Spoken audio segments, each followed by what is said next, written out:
जोहार इंगे जगह नपे पे नेला Santhali smart support YouTube channel और अलिन सा मेना किना विजय बाबू तकिन आड़ी दिन खन जोहार गे। ᱧᱟᱯᱟᱢ ᱛᱮᱜᱮ ᱵᱟᱝ ᱧᱟᱯᱟम ᱦᱩᱭ ᱠᱟᱱᱟ ᱟᱨ ᱛᱮᱦᱮᱧ ᱚᱠᱛᱚ ᱠᱚ ᱧᱟᱢ ᱠᱟᱛᱮ ᱠᱟᱹᱴᱤᱡ ᱜᱟᱞᱢᱟᱨᱟᱣ ᱵᱟᱲᱟ ᱧᱚᱜ ᱦᱩᱭᱩᱜ ᱞᱟᱹᱜᱤᱫ अच्छा विजय बाबू मा अबिन मांग जोहार गे सनाम को अलिन विजय कुमार टुडू और दादा तकिन साव अड़ी दिन खन ᱧᱟᱯᱟम मेन दो दुगधारे तीन समय खन ली कमे तहन उन समय खन गे उयहर बड़ा हुयुग कान तहन ᱧᱟᱯᱟम तो उनका मा बांग ᱧᱟᱯᱟम दाड़े का तहन बन अड़ी किछि कमी तहन लेना जहां पर रे उयहर बड़ा तहन बन नोकर मिटा बेस्ट टाइम बन दोया तो उनका टाइम पंजा पंजा तेगे तहन बन सेटर का और एमनी टाइम रे दो बलिन हेज कान तहन नोडे मिधा फिर समय लिन हेज लेना तो उन समय दो उनको जाने को तहलना से बांग बलिन ठिकलेया किंतु तहन हेज कते नोडे अड़ी रस्कलिन बिचो की कथा हुयुग कना नुना चेणे मिधा रे नेल माने उन समय तो बाको तहलना आले ओका समय ले हेजना से आले दो पिस्टिल ले व्यस्त लेनते बारे नेल ᱧᱟᱢ ले व्यस्त व्यस्त और हर भीर रे कटिक को साइड हो गया को तो कथा को माडी ढेर मेना जहां पड़े रोपड़ सना गना तो ऑक्तो कम गया आ जगन तकिन अड़ी दिन खन किन लई तहन जे मिटा हपन वीडियो लाम बेना जहां पड़े अब दिसम हर को बड़ाय दाड़े मा अब चेत बन कमी केना आर चेत उद्देश्य तबन कुली दना अकिन किन दो गया तो अब उल्टेते आरबन कुली केना जगन दादा और अबिन गे लईबिन अबिन चेत को बड़ाय सना दिसम हर जहां तिना अब जहां गेबन कमी केना सोशल मीडिया रे वर्तमान को नेलेत बना एक्टिव जहां तिना मेना बना नेलेत बना को हर बड़ाय सना को गया अब चेत को बन चिकई चेत का अबना ये चेत ओकालकन जगह करे खन बन राकब कना अब तो पुइलो ना दिसम पेड़ा को अबिन मन हा ओडिसा खन गे ना बलती को चिन्हौ का बिना को आदो जन्म दिसम मन हा बेंगल रे जन्म दिसम दना पाले जतो को बड़ाय तबना आधार सुधा तो को बड़ाय गे तबना आधा ओकोय कोना बाबन बड़ाया तो अलिना जन्म दिसम दो हुयुग कना वेस्ट बेंगल रे माना दो गोपीबल्लभपुर थाना और आले दो झारग्राम डिस्ट्रिक्ट कनाले और अतु ताले दना आंधार कुली और नितो दना लिन उचल ᱧᱚᱜ कना ओडिसा सेन ओडिसा मेन दो अब चारबणिया अब अतु सुर रे बस आधा किलोमीटर हांते नाते गे जपिदे आलिन ओडिसा रे और जॉम आलिन अब बेंगल रे चलो आडी माने सौभाग्य ना होले ना जापिदाय मिटन स्टेट रे जॉम दो चलो अच्छा विजय बाबू मालेबिन ऑक्टो मन हा कम गया तड़ा हुड़ो कटिक लिन रोपड़ कना कटिक एडजस्ट पे ओना दो ठीक है अच्छा गिद्रा उमेर रेना ओलो पढ़ा को तो बेंगल रे से ओडिसा रे होई कान तबना ओडिसा रे पुइलु दना मामड़ा खन बन ओल बड़ा ले तापरे हेजना बन जते बेडे नते बन हेजना तो इना परे ना कुष्टा सेर रे इना परे चांदुआ रे तो ओल पढ़ा करे तो उना मने बांग ताहे लेना बल्ती कमी करे के ताहे चास बास प्रति तो इना अडी जोर आग्रह ते गिद्रा खन गे और ओलो पढ़ा करे दो गटे निये ᱧᱚᱜ गया ओना जदी ओलो पढ़ा मने मने तिन लेया ना सेरेñ आकार ते जदी को लई खान पाले झतो ओलो ठीक गया निजे तो पढ़ाव करते ओने जे ओना माने ओना ज्ञान उद्धार ओना ज्ञान तो बन अच्छा तो अलिने उहर बड़ा चदा से सेदा जहां गे मारे फिल्म हिंदी मिमिट नितो हो ओना एलिफ लेला खन आरंभ करते नते ना झतो माने टिकिनिकी मुखस्त मेना ता ओलो दो लिंग कम जोरे गया ओलो प्रति दो होयतो उना इंटरेस्ट बांग ताहलना ओना गलिन ले सेरेñ करते जदी ओलो को लगी खान पले जतो लिंग ठीक दो के अच्छा विजय बाबू नोआ अब सोशल मीडिया मेन दो यूट्यूब रे हिजु दो अबिन दो ओका शर्मा हुइना ओका शर्मा बार पे शर्मा गन गे हुई कना पुन शर्मा खन लिंग कमी कना तो उन समय दो ओका दो ओकोय हना बेस लेका बाको बडाय लिना पे शर्मा परे हो कमी बडाय थाले जोंका गे खाली कोलकाता करे नंकु अबरेन फॉरेनर हा मेना को उनको लिया सेन बड़ा को था तो उनको साथे मिटा बारे वीडियो को लिया बड़ा था तो इन परे उनकिन ओको जना फॉरेनर खन किन हे लेना उनकिन अंकल हर तकिन तो उनकिन किन लेकिया विजय आम जेते बेले आम आलेसान दाड़न कना चलो यूट्यूब खुले में आम जेतु आर मिटा सेवा प्रति अलिया मिटा जोर मन दुर्बलता मेना होइना जहां लिन नेल लेखन बाखान जहाना लिन जहां गे नसना जुदी कटे लिन हेल्प या तो ओना खुशी दो बलिन ले दाड़ा तिना बेस लिन बुझा तो ओना खातिर जे उयर के आलिन चलो सेवा कमी इच्छा मेना जते सेवा हबन कमी अनि तो यूट्यूब दारायते हो सेवा कमी अडी बेस गानो कना साथे चलिन लेया nyutum kama साथे आर मिट हड़ बन खुशी होय ओना खातिर तले उयर के चलो सेवा कमी बन करा आर ओना खातिर ते आदो उनकिन को जना गॉडफादर हा लिन nyutum का केना कथा हुय कना जीरो खन अकिन किन वार रका का लिजा तो उनकिन जेतु अलिया प्रॉब्लम समय रे माने पैसा बांग थालेन खान तो जा हर बड़ाई गया बिन माने लाइफ रे पैसा बांग खान तो चेनो बांगा तो उनकिन के जतवा ए टू जेड एहब खन मुचाद धबी माने एहब नितो धबी जहां गे गड़ो सपोर्ट अकिन के जतो बढ़ती तो जेहेतु उनकिन उना किन गड़ो आबोना तो नातरे निहिर कि आर अकिन किन लई कि चलो आम यूट्यूब हो करा में और हर हम हेल्प दाड़ा को इना खान साथे दिसम हर हमको हेल्प में तो ओना प्रोसेस अकिना अडी कमी रे लगाव कना और अलिन अडी कुशली बिचे कमी कते जहां बे हो फॉरेनर हुई कते हाबिन किन गड़ाबिन कना मा मिटंग अडी सौभाग्य कते अडी सौभाग्य अबो नितो टोला पाड़ा रे ले लिखान हिसे हिपिस तेगे अडी बढ़ती निजेर ओड़ा हर हो बाबन पटापटी कना ओना खातिर के ओना गे जाला अबो दिसम रे दो और उनकिन दो होयतो विदेश रिन कना किंतु अकिना मने दो पूरा निरड़ नोकान निरड़ मने दो पले अबो नवा चेत को ले सिमड़ी पहाड़ झरना दा बांग फरचा चलो वर्तमान जुग रे नेलोक कना धन सम्पद ताहेन रहो मिटंग जहां मिटंग भरोसावान मिटंग हड़ नाम अडी मुश्किल जुदी धन सम्पत्ति मेना ते उनी एमो बांग सनाया और एमो आय जे उनी हो मिटंग विश्वासान हड़ हो मिटंग नाम मुश्किल या ओने ओना जिनिस के और आबो नुनंग माने पब्लिक लगिन नुनंग इमोशनल अबन जहां दुख कष्ट बन नेल लेखान अडी लोगन बन कनेक्टेड अडी जोर बन और मने तो बन मेन रहो ए नुई लगिनी नोंका के खानी अडी नपाय को तो ओना अनुसार मने अनुसार अब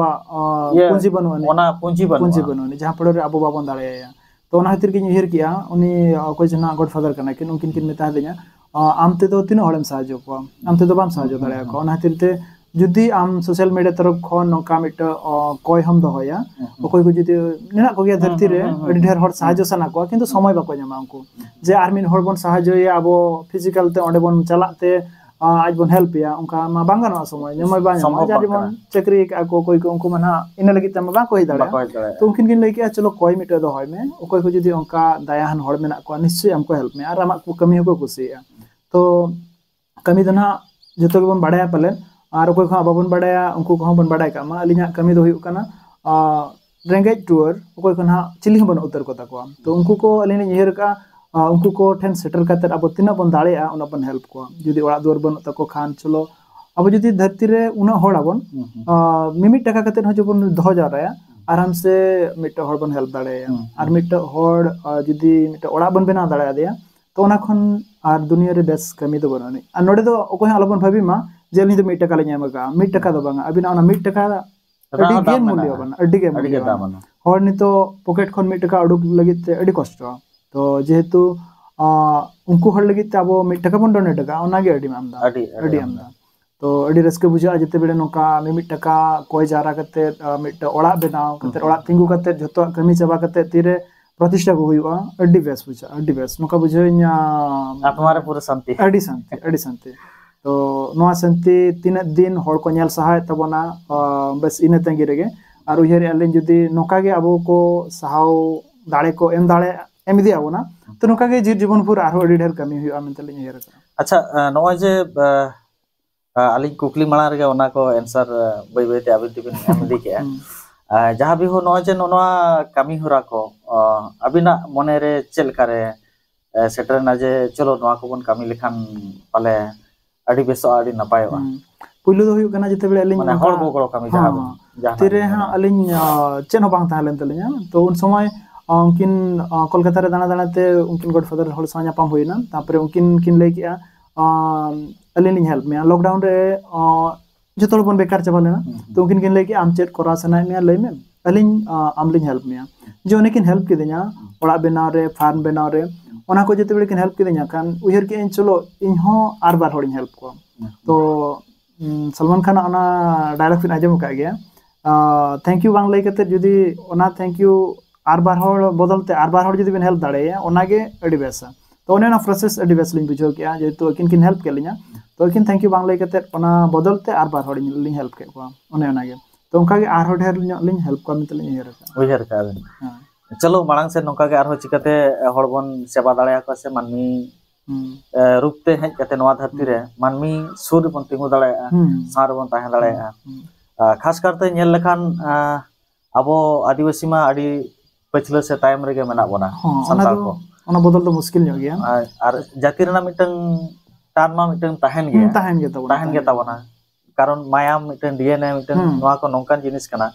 abon jahar ge bin tingu ko tamak tungdak bin ajom lekan nasena mone do bhegar ko do gaya heso jahat re hol bin tahen rahom acha Bijoy babu no je noa ko bin kami kana noa kami ko talate chel kan एटकेटोने को बिन face का एटकेटोने दो उनका तो ना बांगा चंदो बंगा दाया ते जुतो आरगे अबोरिन subscriber जहां मेना को जुतो गे अडी गड़ो और उनका एटकेटोने तो ना नितो धबी ते अलिन फेसा चंदो बंगा ठेन निना लिन नेहरो आछे उनका एटकेटोने दा आले एगो अलिन मा गड दिन दिल तलिन हपन ᱧᱚᱜ गया माने अडी लोगन ले रपुदोआ तो नितो धबी तो ना उनका एटकेटोने दो बांगे जकान ताबोना जदि जतो खन मारांग एटकेटोने मा हुयुक कना पैसा गे ताबोन तो सही समय रेगे अबोरिन बयहा को अडी बेस को हेल्प का बोना जहां पर एटकेटोने तो उनका बाबन फेस का माने हानते हानते को जहां लेका कमी दो पारम kana ओका समय हा पुइलु बांग कुड़ा कान थान पैसा को उन समय किन गॉडफादर तकिन अकिन पूरा ना सपोर्ट किन हताव किया फुल सपोर्ट किन एम किया जहां पर उनको ओड़ा पूरा है ना तो ओना हितरते उनका प्रॉब्लम दो ना बलिन बुझो ले तो उनकिन किन लेगा ओका समय हा बाम दाड़े उन समय ले लिन हेल्प में तो जेहेतु अकिन कथा किन एमका तो इन होना अंसार के कमीशन इन kan पब्लिक फिगर मिटंग अबिन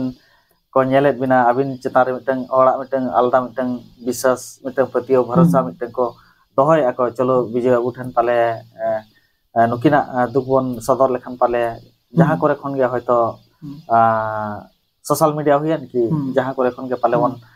गड़ो दाड़े किना नोआ मिटंग आशा ये कते हर हको हिजुक kan gaya ko ado main jinis huk kana no je no ko kami hora mane marang sen chel kate arho sohojoa ona ko chel ka bin uyhar ka linya uyhar dunia ge kana adi amda hor onka ma joto ko phone et tabona je dada ale le noka kana le to linya process do huk kana noa ona athuri ni maji baba judi swikar ki ay je hoy nukin hor do help lekin khan ge ganoa और इन पुरे अबई सरपंच मेंदना प्रधान उनी जुदी लई कि आय जे होय नुई दो अडी के हरकत कना चिली हबन उत्तर कोते चलो बन हेल्प लेखान गे भगिया तो ओडे दो अबवा कमी बन आराम बया में तलिन हिरिया और कमी एह मांग रे जतो हर सा खास करते अब तो मजी बाबा तबन इंपोर्टेंट मुमकिन जुदी किन है सर के तो ओना कमी मांग से बन ये लहाया और एमनी तमा जतो हर अड़ा रे दुख दो मेना दुख दो बांग सेबा दुख ओना मेते जे जतो बन हेल्प को ओना कथा मा बाबन दाड़े उना हेल्प असंभव बांग कना तो ओना तलिन हेर किया चलो ओंकान हर बन हेल्प को ओकरिन चिली हबन उत्तर को तको और उनको सुरे अब बन तिंगना बस इनगे अच्छा Bijoy babu नियम परे ना चेल काना कमी हरा को ओकासन रे ओका करे कोन नितो आदोड़े ना ओंका गे अडी परीक्षा निरीक्षा कते नेल बड़ा होई कना जे उनकिन हेल्प लिखिन काना किन भगिया तो उनकिन तो किन हुई कना पुरुलिया रेन बेगुन कोड़ा सुर रे मिट अतु मेना बेगुन कोड़ा स्टेशन मिट मेना आंजम का बिन बेगुन कोड़ा वाली आंजम का पालन तो ओना दो कटी बैकवर्ड ᱧᱚᱜ गया अंत दो चलिन लेया खास करते उन हड़ बाको चला ना द रांची और बेगुन कोड़ा पुरुलिया ताला रे ओना अतु दो मेना तो ओना स्टेशन सुर रे मिट अतु मेना ओना अतु तो चेत को ले के हेडिंग के रिन ओना अतु रे ना मिट बुडी आयो हड़ तकिन मेना किना उनकिन अडी हलाक रे मेना किना और मिट गोड़म गिद्रे मेना हपन किमे दना किन गोज कना तो उनकिन हा निया परे ओड़ा बन बेना कना मेते ना उहिर होई कना तो ओनाते बस अलिन ने झतो हर ठेन अबिन सब्सक्राइबर जहां गे मेना को उनको ठेन ललई सना लिया जे अलिया नो चैनल हो नोका गोड़ दाड़े मा तबन पे जहां पर आर हो अडियम दा हर नोका बन हेल्प कोना जे को जेतु उनकिन बुड़े तकिन ओना पास्टा तो चिका कना अबोरेन चिली हम बाको चला सरकार जे ओना सुरे सेटरवा उनका दबा अब जेमन बॉर्डर रे मेना बना हंते झारखंड और उनका गे उनको बॉर्डर रे मेना को और बुरु धारा ᱧᱚᱜ गया को जहां पर रे ओंडे दो चिली हो बाको चला तो ओना हतेते ओड़ा हम बाको ᱧᱟᱢᱮᱟ से चेन बाको ᱧᱟᱢᱮᱟ जतो आगे कटि चलुंग ओंडे रो कष्ट ᱧᱚᱜ गया माने विकास चीज गे ओंडे बाय सेटर कना तो ओना तेले उयहर किया जेतु मिट फौजी दा तकिन उनकिन उनका इंक्वायरी काली भेजा लेकिन तो बीएसएफ दा तकिन तो उनकिन किन चलानते ओंडे किन नेल बड़ा आगु किया तकिन ले बांगा Bijoy बो ओंडे कटि हेल्प किन खान भगिया किन और अडी रस्का बुझा अबोरिन बीएसएफ ग्रुप रेन दा तको अनुना ako चितान रे मिट विश्वास बन बनाव का नवा जीवन जीवन भर अब बन माने गो भरिया दाड़े मा और केटे तहन मा नवा विश्वास नवा जीवन 30 साल तो पागो मा तो अडी विश्वास और प्रतिटी असुविधा रे बीएसएफ दा तको अडी को हेल्प का बना ar saunte aburen subscriber ho adi bes adi ko begi kata yuk kana hoito una marang hor balin map jokre olin hiwa kintu kom somoy re nuna bes hor sa nyapam ar mane adi bes buja mane दिन सारा लिंग हेरा बांधो ओका जनम रे चो कटे चुलुम base लिंग मिला जहां फलो रे प्रतिटी समय रेगे चांदो बंगाल कान हर साल ᱧᱟᱯᱟᱢ हुᱭᱩᱜ ᱠᱟᱱᱟ ᱟᱨ ᱚᱱᱠᱟᱱ ᱪᱟᱸᱫᱳ ᱵᱚᱸᱜᱟ ᱞᱮᱠᱟᱱ ᱦᱚᱲ ᱥᱟᱶ ᱧᱟᱯᱟᱢᱚᱜ ᱫᱚ ᱠᱤᱥᱢᱚᱛ ᱨᱮ ᱛᱟᱦᱮᱸ ᱞᱮᱱᱟ ᱜᱮ ᱧᱟᱯᱟᱢᱚᱜ ᱟᱠᱚ ᱛᱚ ᱚᱱᱟᱛᱮ ᱟᱹᱰᱤ ᱵᱮᱥ ᱞᱤᱧ ᱵᱩᱡᱷᱟᱹᱣᱟ ᱟᱨ ᱢᱤᱫᱴᱟᱝ ᱠᱟᱛᱷᱟ ᱵᱤᱡᱚᱭ ᱵᱟᱵᱩ ᱟᱪᱪᱷᱟ ᱱᱚᱜᱼᱚᱭ ᱡᱮ ᱱᱩᱱᱟᱹᱝ ᱟᱵᱚ ᱢᱟ ᱥᱟᱨᱟ ᱜᱷᱟᱹᱲᱤᱡ ᱵᱚᱱ ᱩᱭᱦᱟᱹᱨᱟ ᱦᱚᱲ ᱞᱟᱹᱜᱤᱫ ᱥᱮ ᱟᱵᱤᱱ ᱵᱤᱱ ᱩᱭᱦᱟᱹᱨᱮᱜᱼᱟ ᱦᱚᱲ ᱞᱟᱹᱜᱤᱫ निजेरा इदी कते चेक कुबिन प्लानिंग मेना भविष्य अलिन उयहर का चलो 30 वर्ष अलिन लगे लिन बांचा है ना आर 30 वर्ष दिसम हॉल लगे बांचा सना अलिन अबो नोआ करे जते बेडे ओना हॉर को आर बांखान पोलो को लिनेला से बांग अडी कष्ट इन बुझा अडी कष्ट बस अलिन जुदी माने ओंकान हो का ताहे को माने चांदो बंगाल का जोटे तके जदी जतो अलिन बेनाव चबा के अडी ढेर जिनिस लिन बेनाव टोका के पले नोआ धरती रे ओंका लिन उयहरा किंतु आपे चांदो बंगा तीना ढेर माने दाड़े एम का बनते नोआ भेजा का बना ना ये बड़े मने मा बन उयहर गोदा अडी किछु अभाव बन नेल लेखान अबो आसे पासे रे अडी कष्ट बुझा तो नेल बन मानang sen tina बन कमी दाड़ा kana ओना दो बांग लैगोआ पुइलो रे लै लेखान हो को लैया जतो कथा दो बांग सरीगोआ आर मानang खन लै हो बांग बेस तो आशा रे ताहे चनो बाय बायते चेष्टा बन करा कते बन देखा लई कते सदर तो बांग बेसा आ नो नोंका जहाय गन हा मिड हर एकलाते उयहर लेखाने जहाय माने गोगड़ो से गड़ो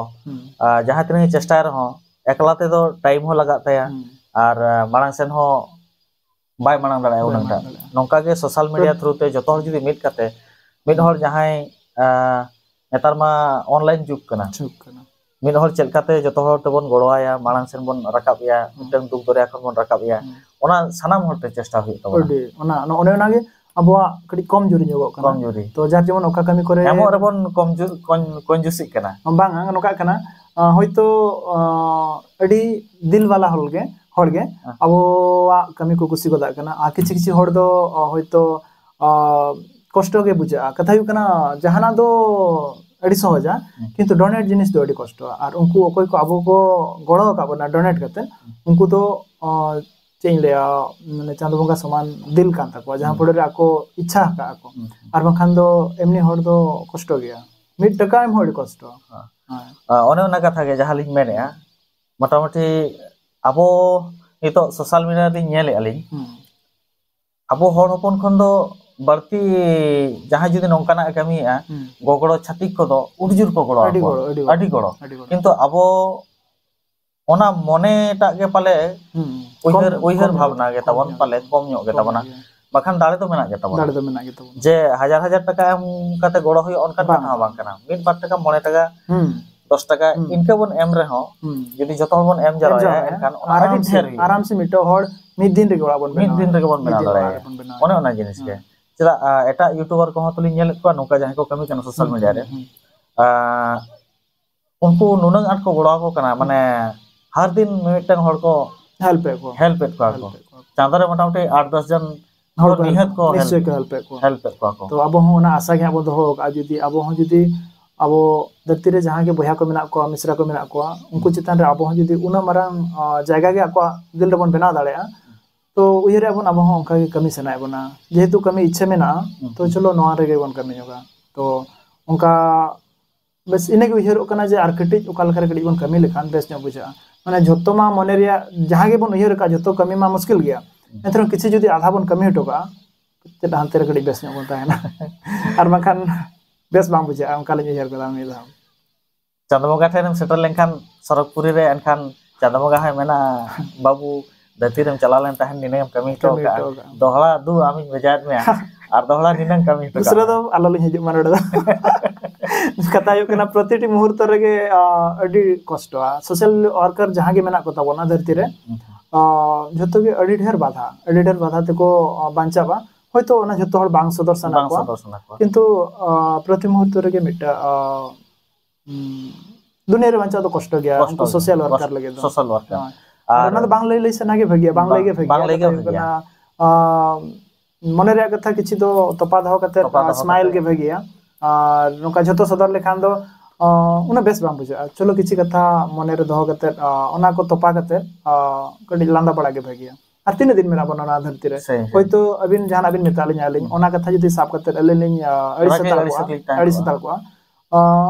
उनका तो बेस बांग बुझा तो ओना दलिन हेर का चलो ओकोय होल बर्ती अड़ी सका बना उनी संगे बर्ती बन गाते मा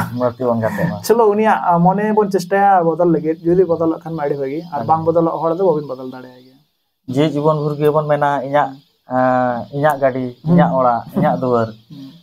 गज लेनखान बन जतो हर गे खेती दिगे बन चला चेत ना बांगा नोआ दुनिया धरती रे जदी मानमी लगिन किछु बन कमी टोका एनखान बारपे हर मानमी को उयहर दहो काबना ओना साथे चांदो बंगा ठेन जहां तिस सरपुरी रे बन चला देव देवालोक रे जदी बन ओना ना चिली हो बाबन नेलका जदी ओंडे सेन काते मिटंग शांति जिनिसटा जदी बन न्यामा एनखान दो अलिया लहिते दो ओंडे चितान रे कथा दो मेना असबोनी ओना दो बलिन बडाय किंतु गोजो माना रे जदी निया को लिन कमी टोका आराम न्य तलिन गोजा हम तलिन हेरा और जहो अलिया नोआ यूट्यूब पोरे चैनल पोरे जतो के बन बडाया पले से जतो तो बाबन बडाया अलिया यूट्यूब चैनल दो हुयु कना विजय कुमार टुडू ऑफिशियल और ओंडे नेल ताबन पे एहब खन गे अलिन दो ओना हेल्प कमी गेलिन कमी का पुलु दो हुयु कान तलिया अलिया अले अतु रे मिटा हपन ए होड़ ओड़ा लिन बना दिया उनी हो काका हड़ बंगा तायम अडी को कष्ट कान तायन दो तापरे उनकिन लिन बना किना जतो अतु जका थोड़ को हेल्प ले लिया ओना रे दो तो जतो अडी अडी साराव कते कना अले अतु होड़ अडी हेल्प ले लिया को ओना तिरते उनी हपन ए होड़ ओड़ा ले बना दिया तो इना परे दुग्ध और इना परे घुटी बिल रे यार इना परे हा उनकिन बहुत किन ना बन इदी लेकिन हॉस्पिटल तो जतो कमी गेना अडी बेस्ट पुरो कान ताबोना चांदो बंगा दायाते तो मांग सेन हो नोका गे अबोरेन सब्सक्राइबर को इना बन मेता को नोका गे गोड़ दाड़े को कोई मा बन मा इना खान आरो रसका nya बन बुझा तो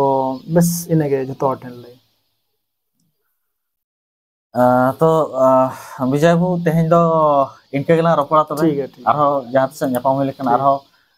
तेहेन बलिन हेलेट गे आरो एटा किछु कलिन कुली की बिना होना तेहेन तो जतो तो बला रपड़ा बकान ना समय मेना गया चला ऑक्टो के मिटन जतो लेया नोका आपया नो जिल जहां तिस ना हमका मने कलिस लिन बुझो कान उन समय गेलिन फोन बेना जे अलांग खास कर तला रपड़ बड़ा तो अडी बेस बुझा नोडे कु चणे चिप्रो नेल लको खान अडी चेहरा बुझा तो अलिन जतो हड़ गेलिन ले आबोना ना वीडियो जहां तिना हड़ के बन नेलेया नोडे हजु तबन पे आजोगन दाद किन सान्या पन तबन पे आ नोडे कु चणे माने कोयो कते नोका बुझा चलो से मी नोडे कोन कोयो थिरका को अडी बेस बुझा तो नोडे कते अडी रस्कलिन बुझो किया साथे अबिन सान्या पाम न दिन पोरे ना कथा तो चलो इनखान तेहा वीडियो तो नोडे बन मुचा है से अच्छा ओकारलाम दुडु बुकना ओना मत बालांग ले ठीक है मा इनखान नो दो हुयु कना पाखिरा झिल्ली पाखिरा लय को लया तो खास करते नोडे तो पाखी माने चेणे अडी दरिया मेना को तेना को पाखिरा लय का है और नोडे दो डिसेंबर खन आरंभो जनवरी धबी दो अडी जोर को जारा तो नाते झतो हड़ी मेता बना जहां कि नो दिसम रे नो चैनल बन नेले तबना तो झतो हड़ गे हजु तबन पे और नोडना उनको चेणे सा में नोडे रपड़ लगे मौका हता तबन पे अडी चेहरा बुझा असूल चेहरा तो को बांग कना नेचुरल को बांग कना बाहरे कोन को जारा कना किंतु अडी चेहरा बुझा और फ्री फ्रांक नोडे गाड़ी कोरेना उनंग हर कोरेना उनंग भीड़ भाड़ बांगा माने पूरा शांति सुकुन बुझा तिसिलो अब जदी अडी जोर बंदूक आमी नोडे खाइ केते नोडे दुल गेलामा बन बुझो दले अपन जे चेलका बुझा नोडे अनाडी हे केते नोडे अडी चेरलिन बुझो के आशा अली आबो को जतो नापाय बन बुझा है से जतो आगे बडाय होइना अच्छा विजय बु ओड़ा रे फैमिली करे तो ओकोय को मेना तो फैमिली तो ना दा तको को पुन होड़ा आयो मेनाया बाबा बनुया और अली ना अली सिंगल हताड़ गया तो आशा अली कमी मांग अली तापरे आर जहां अली दिसतली चलो मा एनखान सनम को गे जोहार के